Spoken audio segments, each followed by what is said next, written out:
Muy bien, chicos, en esta ocasión vamos a analizar qué sucede con los triángulos obtusángulos y acutángulos, utilizando el teorema de Pitágoras para hacer un análisis, ¿vale? Entonces aquí tenemos primero un triángulo rectángulo. Acuérdense que el triángulo rectángulo es aquel que tiene un ángulo de 90 grados. Y para este tipo de triángulos funciona el teorema de Pitágoras, que me dice que la suma de los cuadrados de sus catetos es igual al cuadrado de la hipotenusa. La hipotenusa es el lado opuesto al ángulo recto, al ángulo de 90, y los catetos son los lados adyacentes, los que están pegaditos, ¿sí? Los que forman el ángulo de 90 grados. Entonces, si sacamos aquí en este caso el cateto mide 40 y el otro cateto mide 50. En todo el ejercicio no voy a variar estos catetos. Siempre el triángulo va a medir 40 y 50 en estos dos lados, en los lados adyacentes a este ángulo C.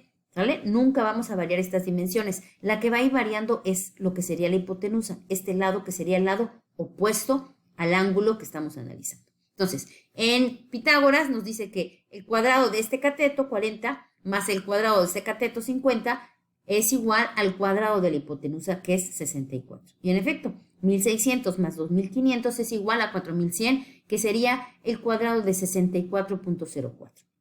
Ahora recordemos que si yo aumento el ángulo de 90 grados, estoy hablando de un triángulo obtusángulo, porque esto es un ángulo obtuso, ¿sí? Entonces, en este triángulo obtusángulo, fíjense, no varió estos lados adyacentes, los que antes eran catetos, pero sí se hizo más grande la hipotenusa. Y entonces ya no funciona el teorema de Pitágoras. Aquí me está diciendo, acuérdense que los catetos al no cambiar, sus cuadrados siguen valiendo 4100, ¿sí? Entonces, ahora, la suma del cuadrado de estos dos lados adyacentes es menor al cuadrado del lado opuesto.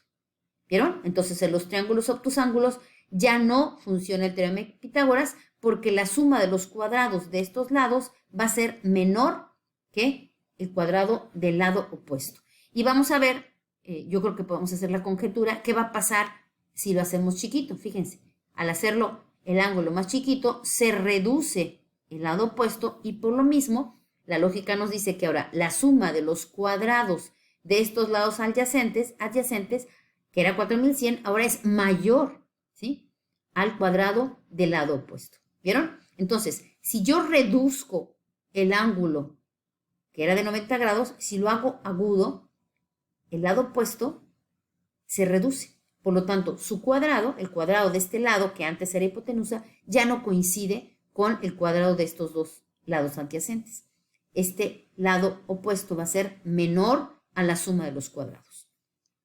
Y en el caso de que yo aumente el ángulo, ¿sí?, el lado opuesto se hace más grande, por lo tanto, su cuadrado va a ser mayor a la suma de los cuadrados de los lados adyacentes al ángulo que estoy modificando. ¿Vieron? Entonces, crece el ángulo, crece el lado opuesto y por lo tanto el cuadrado de ese lado va a ser mayor que la suma de los cuadrados de los lados adyacentes. Esto es algo interesante, ¿sí?, analizado desde el teorema de Pitágoras, cómo solo sirve como una franja, ¿verdad?, que divide estas medidas, ¿sí? Cuando es ángulo perfecto, el ángulo de 90, la suma de sus cuadrados es igual.